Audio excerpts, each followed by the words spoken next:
Love is not enough. There is a whole lot that is needed for a marriage to be a successful one, but love is not enough. Hello, valuables. Welcome to Value Center, where you get your self-development pills. I am your host, Mary Johnson, and if today is your first time of coming across my channel, you are valuable. Welcome back to Value Center. So please, if you've not subscribed to this YouTube channel, you consider subscribing. Turn on your notification bell so as to be notified whenever I make new uploads. Like and also share. On this platform, I share content relating to faith. I talk about love affairs. I give tutorials that are inspiring, empowering, and educative. Those tutorials that are going to develop you personally. And I also share about my lifestyle. So this is that family, this is that place where you really want to be in. So on today's episode, I'm going to be sharing 40 things that I've learned in my 6 years of marriage. 40 things. You know, in marriage, we learn just so many things, but I'm here to share with you 40 wonderful and amazing things that I've learned. So you please sit put as I share this together.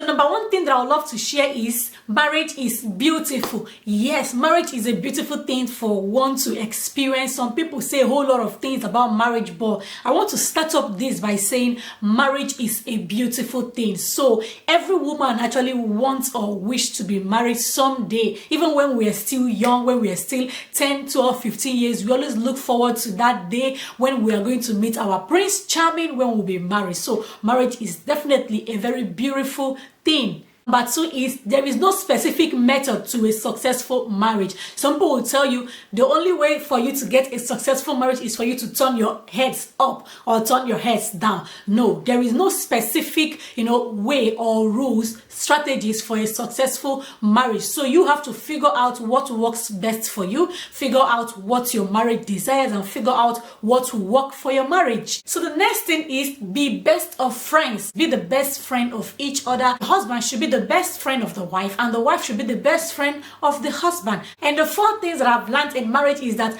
we need to respect each other. Yes, we need to respect each other. He's your husband, she's your wife, but we really need to respect each other. Let's give each other that respect that we all deserve for a successful, sweet, and smooth marriage. So the fifth thing that I've learned is that you need forgiveness as a senior brother. Oh yes, forgiveness should be your senior brother. That means you should always be ready to forgive. Yes, always forgive whenever you are being harmed, whenever you are being hurt. Forgive. Do not relent. Do not relent. Always give out forgiveness. Point number 6 is that in marriage, you don't graduate. You continue learning, you continue growing, you continue being better, you continue doing good. So you don't actually come at a point and you say this is your last bus stop. There is no graduation in marriage. You keep on going, keep on moving. The 7th is you should try as much as you can to make time for each other, because we all need each other. Make out time for your spouse. And the next thing that I've learned is that marriage is not courtship.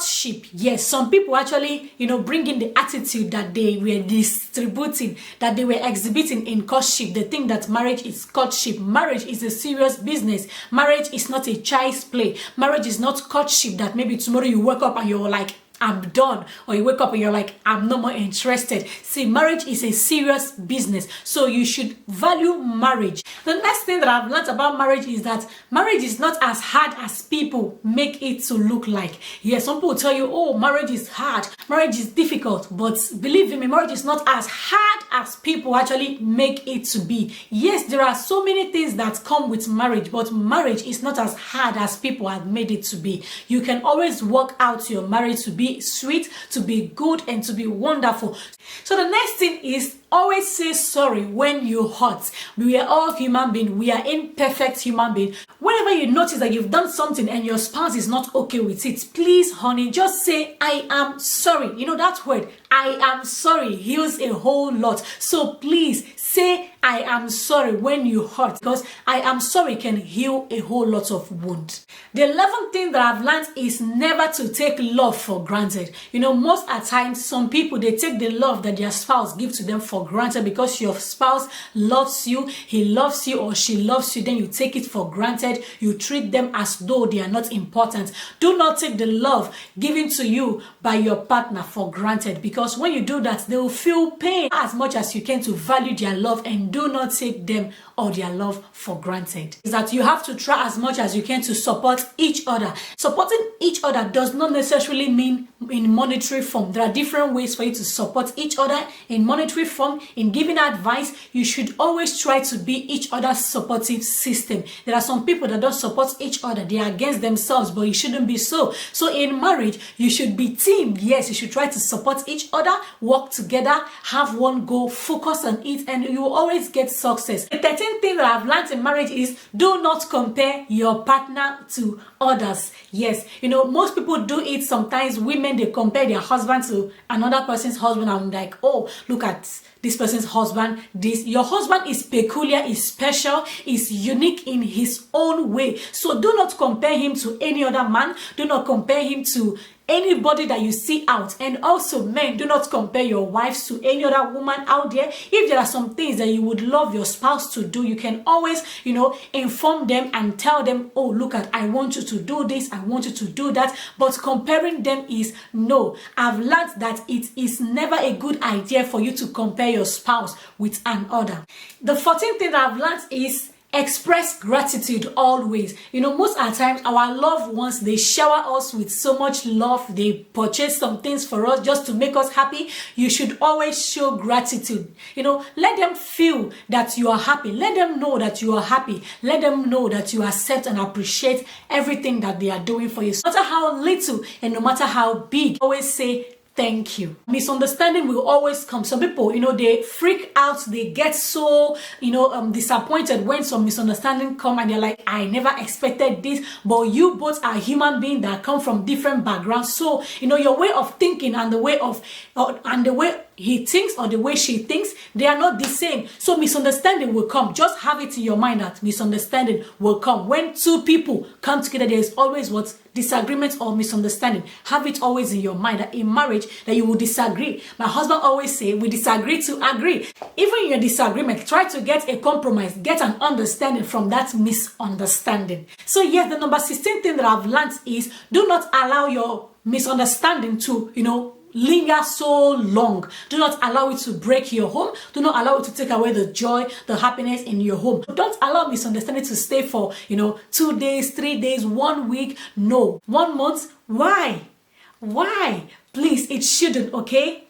Number 17 is do not use abusive words. Some people, they use abusive words, when they are having misunderstanding. That you have misunderstanding doesn't mean that you would call your spouse different names, this, no. Try as much as you can to avoid using abusive words in your relationship, because any word that you release will not die. Yes, people tend to remember those hurtful words that you say to them. So try as much as you can to avoid using abusive words. No, avoid them. The number 18 thing that I've learned is don't complain about everything. There are some things that you see and you just act as though you didn't see them. Just let it be. You don't have to complain about everything. You shouldn't complain about everything. He wears a blue jacket. You're like, why must you wear a blue jacket? He wears red. You are complaining, why must it be red? So please, don't complain about everything. There are some things that are better left, just to remain. Do not complain about everything. The 19th thing that I've learned is that marriage comes with its ups and downs. Yes, I know we all want to go into marriage, having this sweetness, enjoying everything. There is everything good and everything sweet in marriage. But sometimes, challenges come. So life happens. So you should always have it at the back of your mind that marriage has its ups and downs. So when these ups and downs come, don't feel discouraged. Don't feel like this is the end of the road. Please calm down. You can always work it out, okay? You can always, work things out and get a good remedy for you. But have it in your mind that marriage has its ups and down. Now, the 20th thing that I've learned is speak well of your spouse to other people. Yes, there are some people that are good at, talking bad or ill about their spouse. This is not good. So you always have to make sure you speak good of your spouse. When you go out, when you're telling people about your spouse, say good things to people about them. There are some good things about your spouse, about your husband, about your wife. She has been doing some good things and he has also been doing some good things. So try as much as you can to focus on the good things and tell people about the good things rather than you telling people about his negative attitude. Number 21 is you should always try to pray together. I've learned that in marriage, praying together actually keeps the bond stronger. A family that pray together, they stay together, they fight together, they conquer together, they win together, they rejoice together, they laugh together, they marry together, put it on there together. So when you pray together, you win together, you succeed together, you achieve everything together. So prayer for me is number one. The 22 thing that I would love to say is have a realistic expectation. Don't expect that your husband is going to build the house, buy a car, and maybe probably, get you a land just in 24 hours. No. Please, it's just related to you, not comparing your husband to other people. Don't say, oh, this person's husband did this, this person's wife did this, you have to do this. No, you should always set realistic expectations. Don't expect your husband to do what he can do. Don't push him, into doing the things that at the end he will regret or he will have pain and bitterness in his heart. Now, the 23 thing that I want to say is transparency. I've learned that there is no solid marriage without transparency. Marriage has to be transparent for each other. So in a marriage, you both have to be transparent to each other. He should be able to see through you and you should be able to see through her. So this is marriage. What is marriage without transparency? Marriage is nothing without transparency. So be transparent to him, be transparent to her, be honest, be truthful. The 24th thing is try to listen to him or listen to her. So as a wife, try as much as you can to listen to your husband, and as the husband, listen to your wife. A time comes in a man's life when he wants to speak, when he wants to talk to the wife, when he wants you to understand him. Maybe he's going through some things he wants you to understand. Give him a listening ear. Don't just, act deaf ear over what he's saying. Give him a listening ear. Hear what he has to say. You give her a listening ear. Hear what she has to say. Listening to our spouses actually help us feel at home, feel happy, and feel relaxed. The 25th thing is, what I've learned is that there is no perfect union. So no one should come and tell you that, oh, my marriage is the perfect all over the world. Then you are now killing yourself because you think your marriage is not perfect. See, perfection is defined in a different way. Your perfection might be 10 over 10 and my perfection might be 20 over 20. So there is no marriage that we can single-handedly call forth and say this marriage is the perfect amongst all. So you can make yours perfect. You can make yours the kingdom of God here on earth. 26th thing that I've learned in marriage is communication is the key. Communication is the key. So talk things out. When you are, facing some challenges, tell him, tell her. How will he know that you are not happy, or how will she know that you are not okay with a particular action? 27th thing is give time for change. Yes, sometimes in our lives, our spouse acts, a kind of way that we don't want, and we want them to change. They don't just change automatically like this. You really need to try as much as you can to give them time, because they are human beings. They need time to become better. So if your spouse is, not perfect in a particular area, give them time. With time, things will adjust. With time, they will be, that sweet and that awesome person you've always desired or wanted them to be. Someone remind me? 28th thing that I've learned is that the more louder the voice of your partner yells, whether male or female, that's actually the more quieter and calmer your voice should be. Now, what I mean is, when your husband is angry, you shouldn't also, burn at the same time. When your wife is angry, you shouldn't also burn at the same time. So let us always learn to, bring things to its balance. When one partner is angry, you should be calmer. When one partner is yelling, you should be quieter. Now, sometimes it is difficult, but just swallow it, hold your peace. Maybe when he or she calms down, you can actually talk things out, communicate, and settle it. 29th thing that I've learned is admit your shortcoming. There are some people, they would not admit that they are at fault. They wouldn't admit that they've done something wrong. So when you know you are at fault, you've done something wrong, all you have to do is to admit, accept, and say, okay, yes, I admit that I'm wrong, and say sorry, and life move on. The 30th thing that I've learned is as women, we should always allow our husbands to lead. There can never be two captains in a boat. So one person should always lead, one person should always be the head, one person should always be the master, should always, direct. You shouldn't, trample on the ego of your husband. Even when he does a thing wrong, you should correct him in love, correct him respectfully. Men don't like it when women ride on them. Men in general. So try as much as you can to allow him to play the role of a man, and he would love you for that. 31 thing is commitment. Couples should commit to each other. They should commit to each other's success. They should commit to each other's joy. They should commit to whatever it is that brings the growth of the marriage. 32 things that I've learned is ask questions. Don't assume. Sometimes we assume in our mind, maybe this is what he wants. This is what he's trying to say. Maybe this is what she's trying to say. When you are not sure of a particular thing, do not assume in your mind. Ask questions. Okay, so it is not wrong for you to ask your spouse, oh, is this so? So try always to ask questions to get verification, to be sure of what you are doing, than just assuming in your mind and end up doing the wrong thing. I've learned in marriage that being vulnerable, 33. Being vulnerable is a good thing. Now, what do I mean by being vulnerable? You are not always strong all the time. It is okay for you to be vulnerable because he is your spouse, she is your spouse. You are always there to strengthen each other. So when you feel weak, when you feel tired, when you feel, you are not strong, you can be vulnerable. It is not a bad thing. You can always lean on him. She can always lean on you, and you all can strengthen each other. So vulnerability is a good thing and not a bad thing when it comes to relationship in marriage, in husband and wife. So be each other's strength. When your spouse is down, try to be a strength to him. When your partner, is weak, try to help them and not mock them. Yeah, so the 34th thing that I want to share is do not be selfish. In marriage, you don't have to be selfish because you are not just there for your own. Be selfless because it is a teamwork. It is a partnership. So for you to actually succeed or for you to make it, you have to carry each other along. Don't just be selfish. Don't just think about your own well-being, about your own growth, and abandon your partner. So as you are growing up, make sure you carry your partner along, grow together,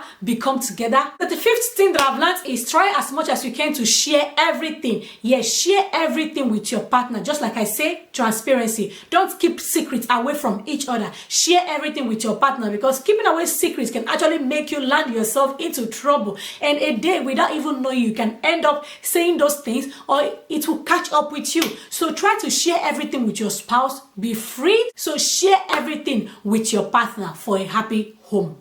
36 is change is unstoppable. So anything can change. Just like I say, you should always know that change is unstoppable. Be ready to accept changes when they come. 37 is don't take your spouse money without his notice. I can remember when I did my never have I ever. Do not take your spouse money without his notice. So before you take his money or before you take her money, you should always try to tell each other, oh, honey or love, whatever you call each other, I want to take this before you take it. So do not take the money without telling them because it would make them to lose the trust they have for you if they find out that their money have been missing and you are responsible. Please do not take the money of your spouse without their knowledge. 38th thing that I've learned is love is not enough. Just like I've mentioned all of these things, you just saying, oh, I love him, I am head over, he's in love with him, with her. It is sweet, it is good, but love is never enough. Even as you love him, some things has to be right. If you love him and some things or other things are not right, that marriage, that union will not last.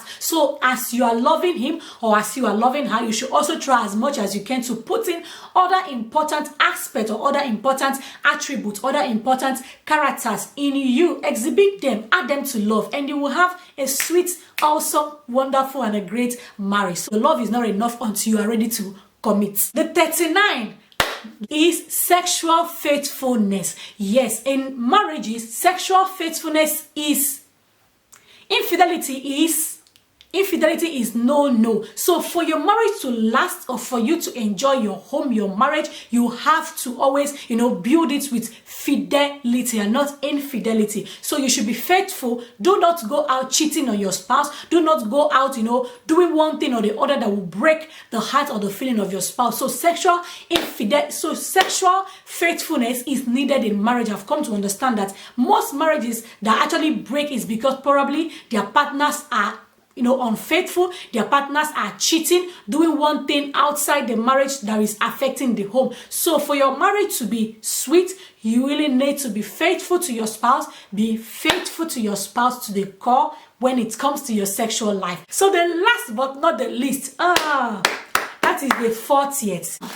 The 40th. Now I'm going to take a candy for it. For this 40th. For this 40. So yeah. So the 40th is make God the center of it all. This is the first thing in everything. Make God the center of it all. If you make God the center of your marriage and you are able to do all of these things, no doubt you would always have a sweet home, a happy home. So try as much as you can to make God the center of your marriage, because when he's at the center of your marriage, love will be the order of the day, joy will be the order of the day, progress will be yours. So yes, this brings me to the end of this video. Oh my God, thank you all so much for staying with me to the end of this video. I love you all, and if you've not subscribed to this YouTube channel, you please subscribe to this YouTube channel. And I want to say happy anniversary to me, because this is our 6 years of marriage. 22nd of January 2015 we actually wedded in the court, and this is our 6th year. So I thank God Almighty for his grace. So yes, please subscribe to this YouTube channel. You like, share, turn on your notification bell so as to be notified whenever I make new uploads. I love you all. I remain your humble host, Mary Johnson. Bye and take care of yourself.